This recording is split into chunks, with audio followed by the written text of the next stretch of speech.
Hello and welcome to the Mindful Coach Podcast, a podcast where you'll meet the courageous coaches and helping professionals who value mindfulness in their life and work and hear their inspiring stories firsthand. You'll hear about new technology that is breaking new ground, as well as discussions with experts to help you be more successful in your practice. It's going to be a lot of fun, and you're going to meet some remarkable people. And I'm your host, Brett Hill. I'm a mindful somatic coach and founder of the Mindful Coach Association. I meet a lot of coaches working with the Mindful Coach Association.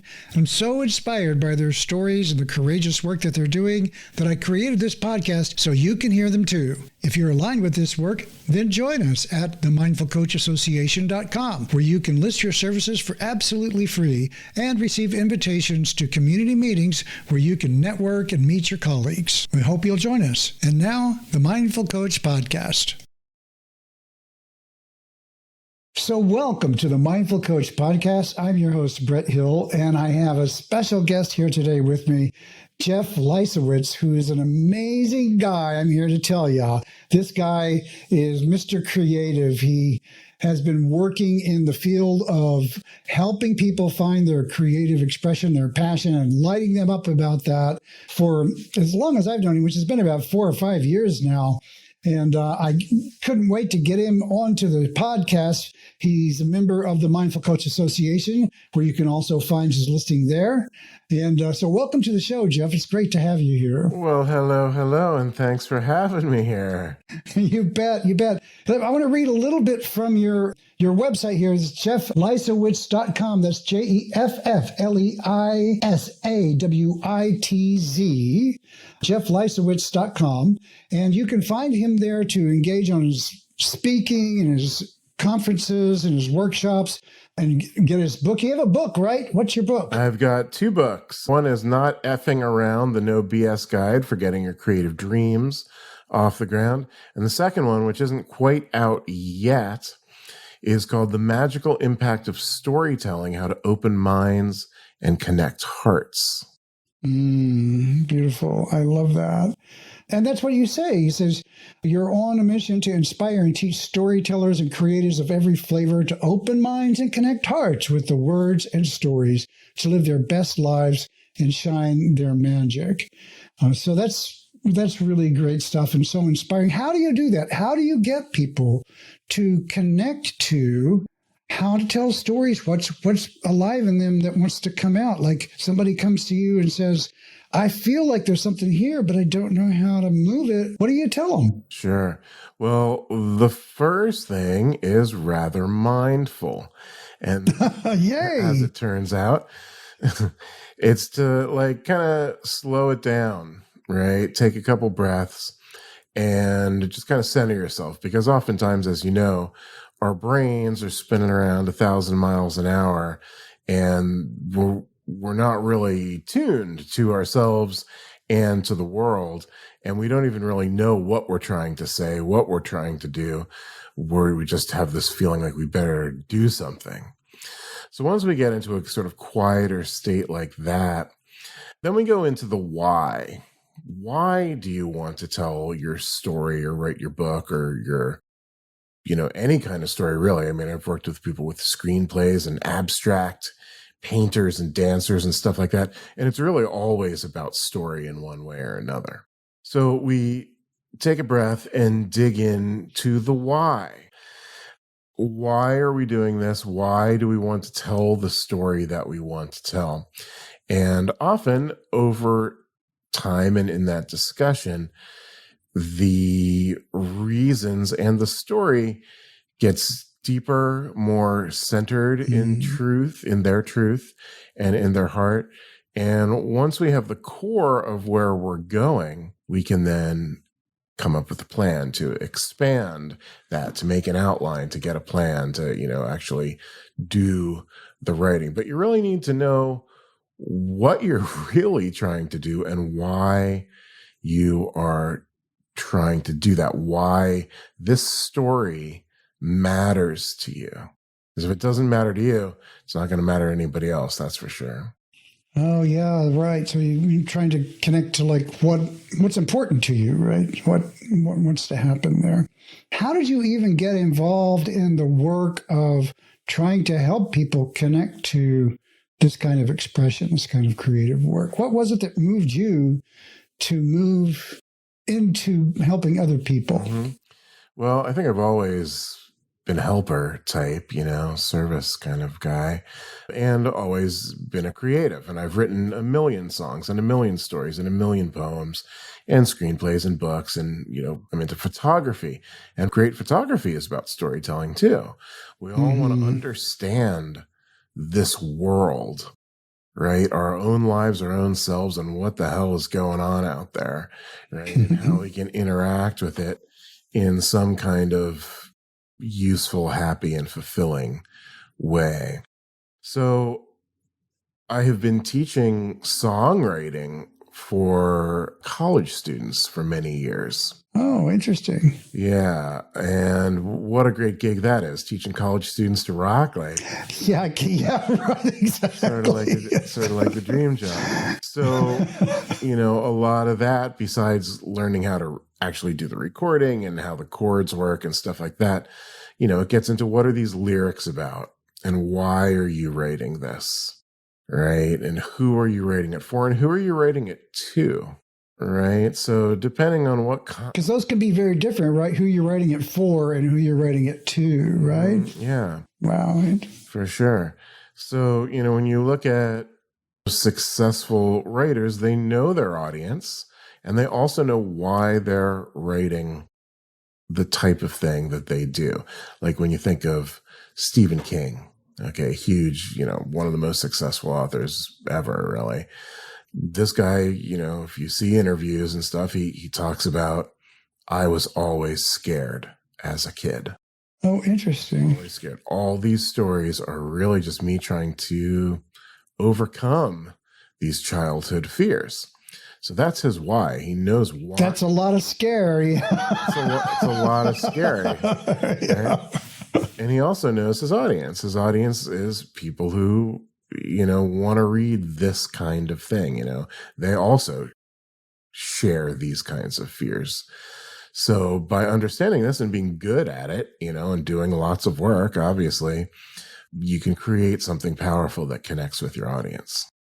Right. So teaching or creating is a manifestation of your own struggles in your life, and a way to express something. In this case, like trying to reach an audience with Stephen King, talking about his fears or writing scary stories to help him feel not so afraid.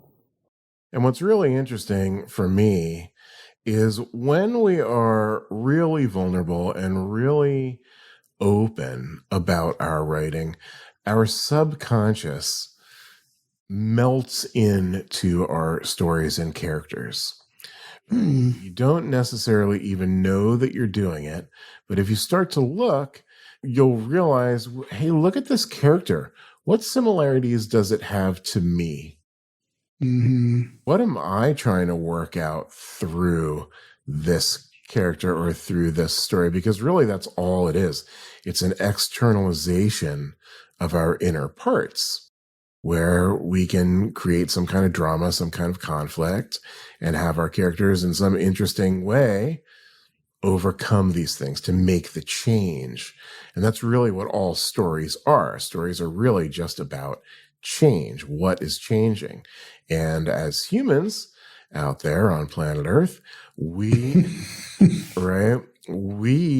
want to change as well. That's why stories are so powerful. People love them so much. Movies, TV, songs, everything, is because we can watch or listen to another person experience a challenge and make a change, where sometimes it's more difficult for us to do that in our real life, in our personal lives. So it's reflecting back on your own story in a way, right? And so you're resonating with what's really true for you in a way that might not be realized or spoken yet. Exactly. And it's also safe. When we're sitting there on the couch or in the movie theater or reading the book or something, and, let's just say it's a romantic comedy, And the young woman, what's a typical romantic comedy? She has to pick between the jerky rich guy and the dork who loves her, right? You don't have to make that choice, but you can watch her do it. And of course, she's going to make the wrong choice first. And she's going to pay the price. And then, in a typical story, she's going to come around and pick the guy who loves her, who doesn't appear. We hope so. We hope so, right? But we can learn about this without living it first. Mm-hmm, right? And then hopefully we can take that lesson or that wisdom into our own life. That's a very basic example, but I think you get the idea. So what do you say to someone who says, I feel like I'd like to write, but I really just don't. I just don't know. Like, I don't know what is true about my story, or why would it be interesting? Who would want to read anything about me? Well, those are a lot of different questions. Oh, okay. Well, let's pick the most interesting one. So one of the things we would do is an exercise that I learned in college, which is probably the best thing I ever learned in college. Okay, hold on. I want to bring the best thing Jeff's ever learned in college, folks, right here. So save yourself a career in college and save yourself a lot of money. It took the teacher about 2 minutes. Because this is the good stuff right here. So it's a writing exercise called speed rap. And what it is you write it's a practice. You do it every day for 10 minutes a day. You write by hand or on the computer. Once you start, you cannot stop. Grammar doesn't count. Spelling doesn't count. Punctuation doesn't count. You can't go backwards, right? But here's the real gist of it. Here's what makes it super cool. You may not finish a thought or a sentence. And this becomes very difficult for people when they first do it. So this might sound something like, I'm here with Brett setting up the scene around the lean, stop, and go, coming back from traffic, right? Oh, I see. It can just the words just move, through rhymes or opposites or, just like anything, little thoughts, but you can't finish the thought. It's fragments, it's flow. Yeah. And when you start to do this at first, the first thing that's going to happen for most people is that your sort of inner critic, your inner editor is going to be like, first of all, this is stupid. This Jeff guy doesn't know what he's talking about. Right? Then, this is hard, right? Because they haven't done it before. So yeah, it's hard. So the inner critic and the inner editor is sort of rejecting what you're doing. But eventually, if you keep it up, that inner critic, that inner editor won't be able to stop the flow. And when that happens, these words, these images are going to come up through you and start spitting out onto the page. And what you're going to find is there is going to be some juicy subconscious stuff in there. And that kind of stuff can be very good fodder to continue writing. You write for 10 minutes and you find one little phrase and you're like, oh, I didn't realize that was still a big thing for me. Right. Wow. And then you can start journaling on that, right? So that's one way to get people going. Another way is to sort of try to understand where your pain is. Right? Because that core wound or those core wounds, those things that hurt us, is really where our own drama is. How do we get across that? So if you can identify that clearly, then you can write about it, and you can write about it again in a safe way. You can write about it through characters that aren't you, who can take chances that you might never take. Right? But you can play them out in your imagination, in your mind, in your heart. You can experience it. And you can begin to heal through that writing.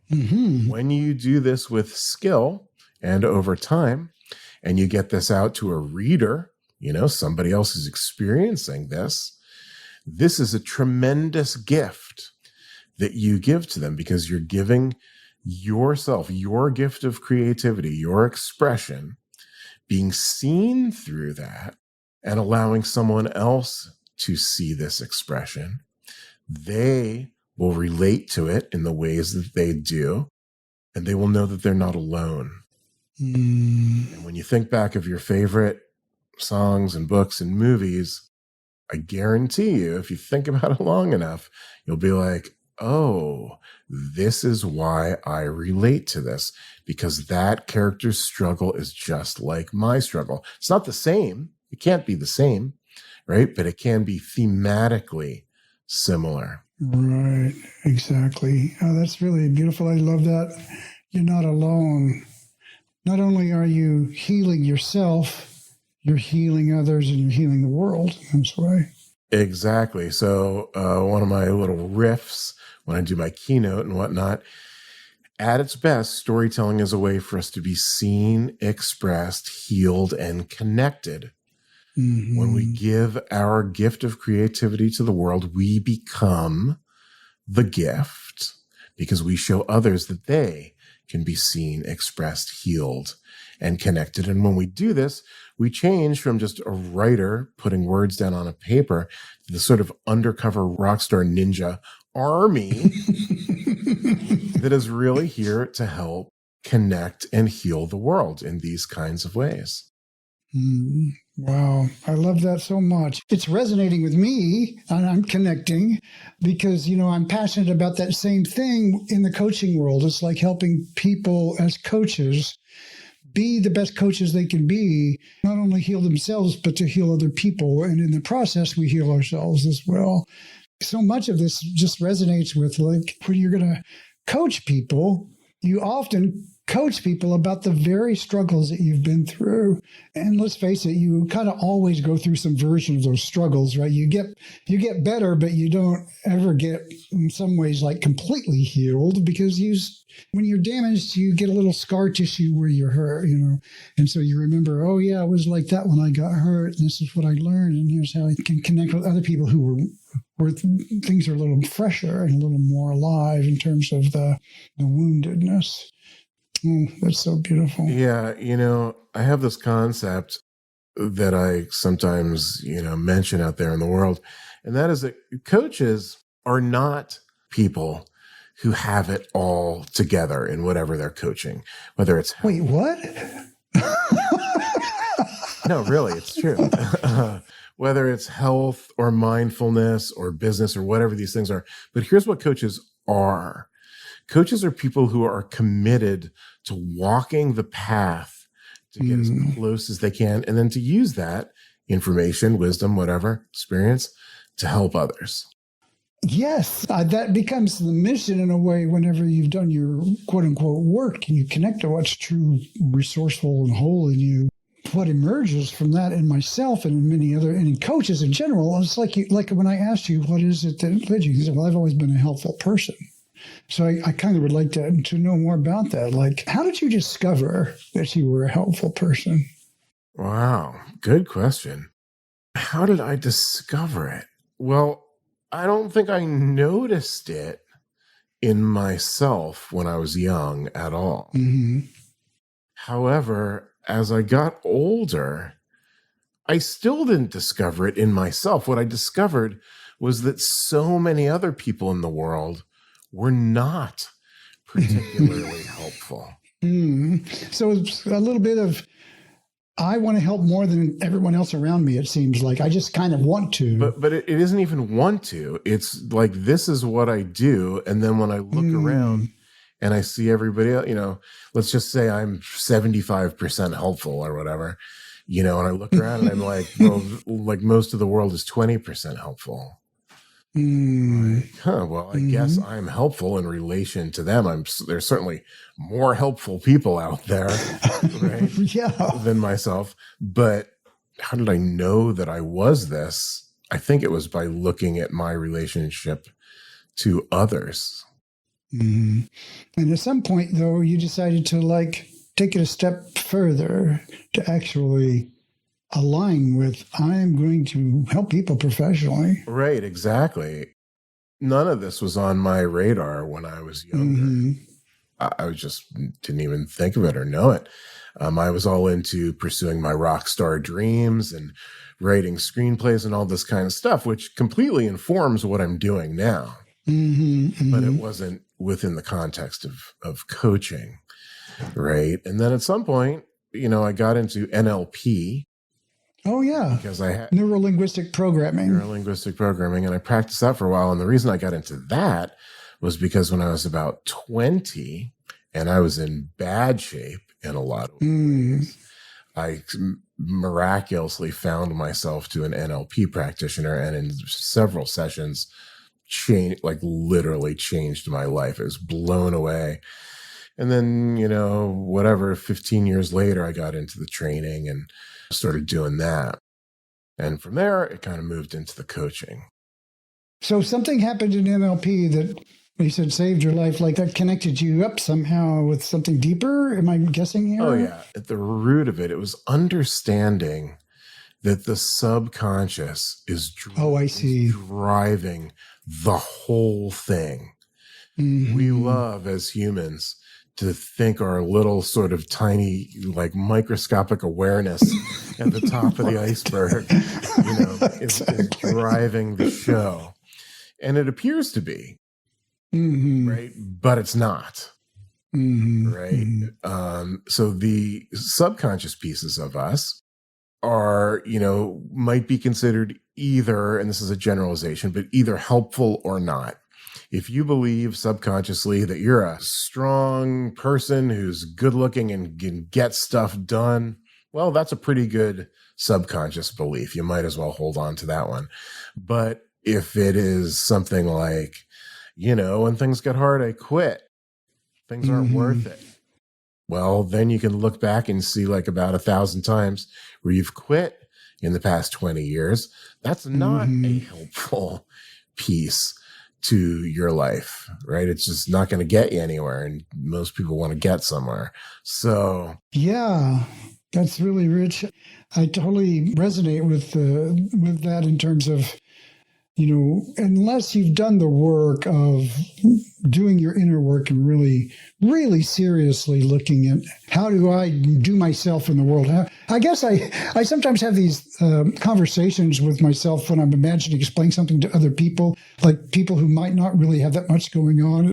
The thing about me is I've always been very intellectually curious about how things work. And that includes, at some point, I kind of was looking in the mirror and go, how does this work? How do these brains work? It's kind of like, this is a very complicated system. And you know what? I don't know anything really about it. I imagine these things, but is it so? And that inquiry led me to come to many of these same conclusions about, our neurology really structures a great deal of the quality of our experience, which leads, of course, into mindfulness, so that we can have some authority, if you will, around the quality of experience that's a little bit separated from the circumstances of your life. Well put. Absolutely. If you allow the circumstances of your life to control the quality of your life, you are then at the whim of the chaos of the world.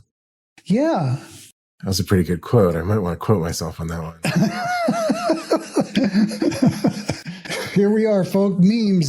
Memes a minute here on The Mindful Coach. So, yeah, exactly so. And in the work that I do, it's very important to help people kind of breathe a little moment of mindfulness into the traditional sort of automatic mode behavior, so that there's a choice there.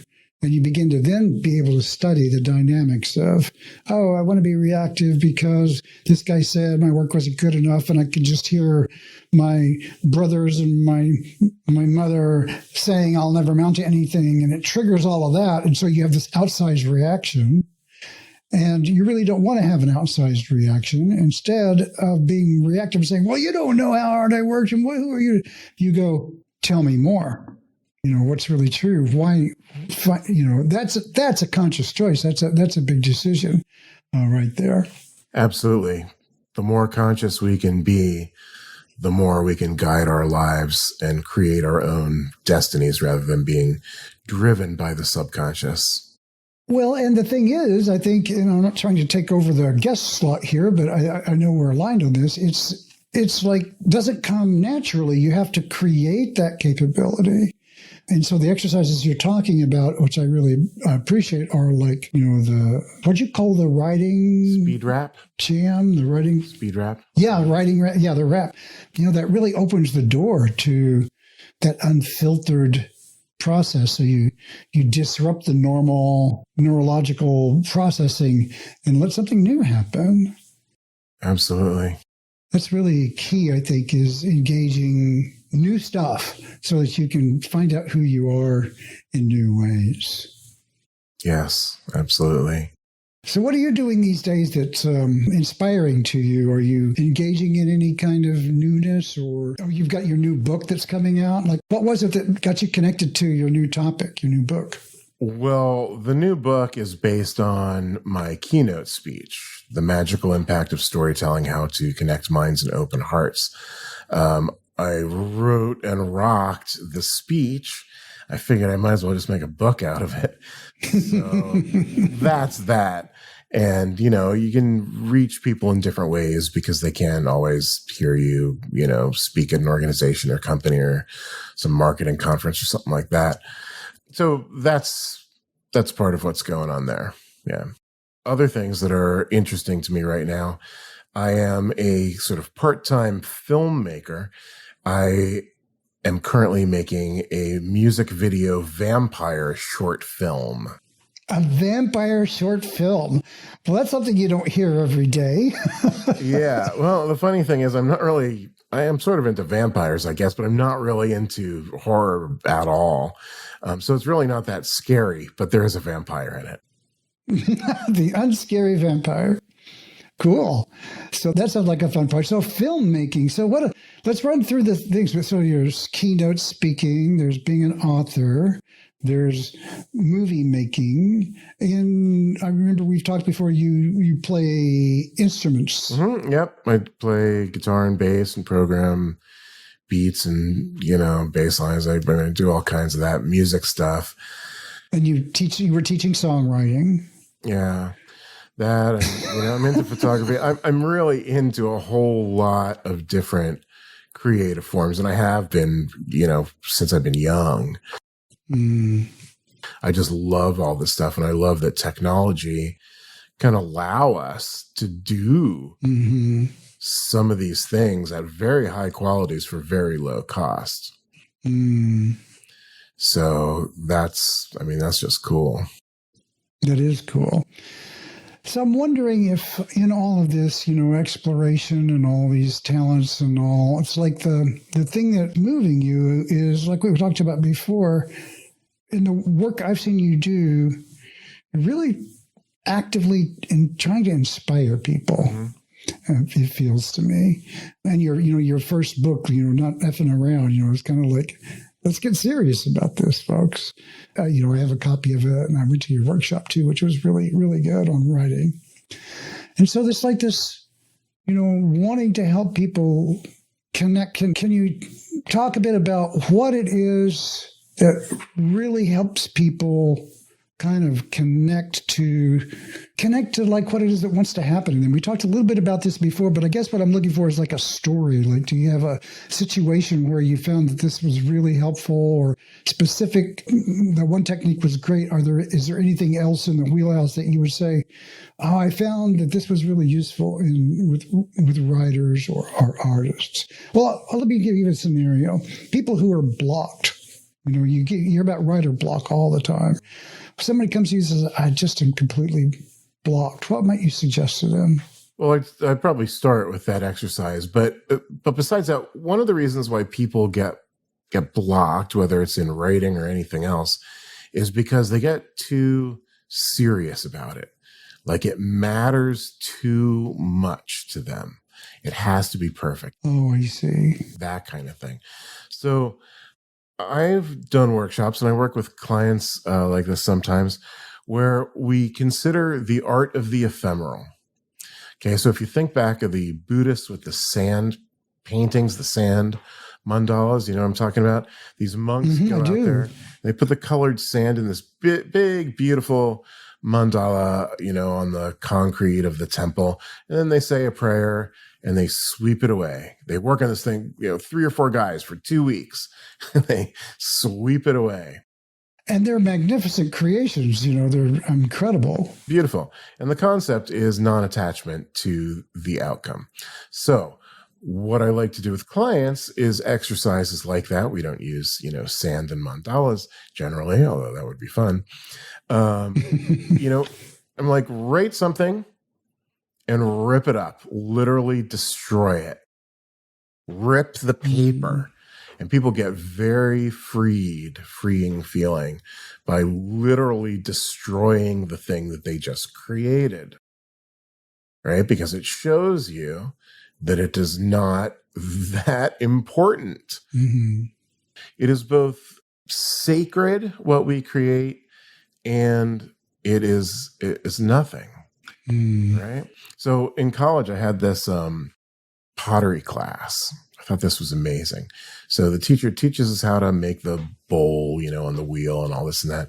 We come back the next week and she's like, okay, come with me down the hall. And we all go down the hall into this little like cinder block bunker, it's like little tiny room. She's like, okay, put on these goggles. Okay. She's like, Jeff, smash your pot against the wall. I'm like, what? Oh my God. Smash it against the wall. We smashed all these pots. And then we go back into the, into the classroom. And she's like, well, what was that about? Well, it's this concept that if you're going to be a potter, yes, everything you create is valuable. And there's always something more to create. Mm-hmm. Right? So that it's valuable, but it's not, Mm-hmm. When you come to your writing with that kind of attitude, you realize that it's true. And the writer's block disappears. I get the college students who are so worked up that the very first song that they have written is not sounding like it's going to get on the radio. Oops. And I'm like, do you know how many songs Taylor Swift wrote before she got a record deal, or the Beatles, or like, and even just a band now, you put out an album with 10 songs, you probably write, if you're a decent band, you're writing 40 or 50. Mm-hmm. Right? So, the concept is don't get too attached to what you're doing, especially if it is stopping you from doing it. Right. Yeah. So just put something down and don't worry about it. Just get the flow going and see what happens. Exactly. And from there, it feels lighter. Yeah. Nice. So we, this podcast is really about coaching and helping people who wish to be and are coaches or helping professionals that use mindfulness in their work. And so it's like if you were talking to an audience here of people who their creative work was coaching. And this might be, a little bit of a sideways question for you. I don't know, but I don't think it is. What might you say? How could you apply some of this insight into people whose primary mechanism or the thing is they do is they're helping other people? Because I'm imagining let's just say that that's my music. Mm-hmm. That was, maybe we can riff on that a little bit. Like what would be the way you could help people kind of organize around finding my creativity and inspiration around that? Yeah, absolutely. Great question. So there's a lot of different kinds of coaches out there and different approaches to coaching. But I have found personally that the best coaching and my best results come from what I learned in a band in college. It's called the structured jam. It's basically like the Grateful Dead. If you're a Grateful Dead fan. So for people who are not, into the Grateful Dead, what the Dead used to do is they'd have a song which was structured, chorus, verse, all that.